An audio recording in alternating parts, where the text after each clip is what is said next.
Bonjour à toutes et à tous, c'est RK. Aujourd'hui, nous nous retrouvons dans la 39e partie du cours sur les structures algébriques. Donc aujourd'hui, nous allons nous intéresser aux commutants. Rentrons alors dans le vif du sujet. Donc soit M étoile un magma, et soit C l'application de P de M dans P de M qui est associée à l'ensemble des A appartenant à grand A, tel que pour tout X de M, X étoile A est égal à A étoile X. Donc nous appelons C le commutant de M étoile. Démontrons alors que pour tout AB de P rond de G 2, A est inclus dans la commutation de B est équivalent à B est inclus dans la commutation de A. Donc voyons l'implication directe. Donc soit AB appartenant à P rond de G 2 tel que A est inclus dans la commutation de B quelconque. Donc soit X appartenant à B quelconque, c'est-à-dire C2B.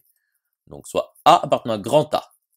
Or nous savons que A est inclus dans C2B, c'est-à-dire dans la commutation de B. Donc le petit a appartient à la commutation de B.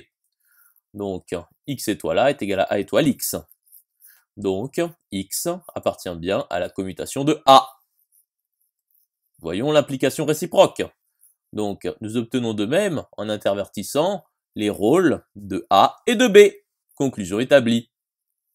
À présent, démontrons que pour tout AB de P rond de G, 2, A est inclus dans B implique que C de B est inclus dans C de A, c'est-à-dire la commutation de B est incluse dans la commutation de A.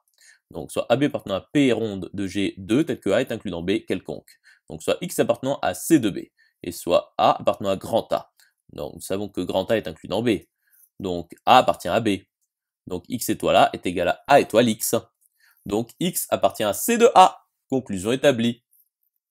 Démontrons alors que pour tout A de P ronde de G, A est inclus dans C de A.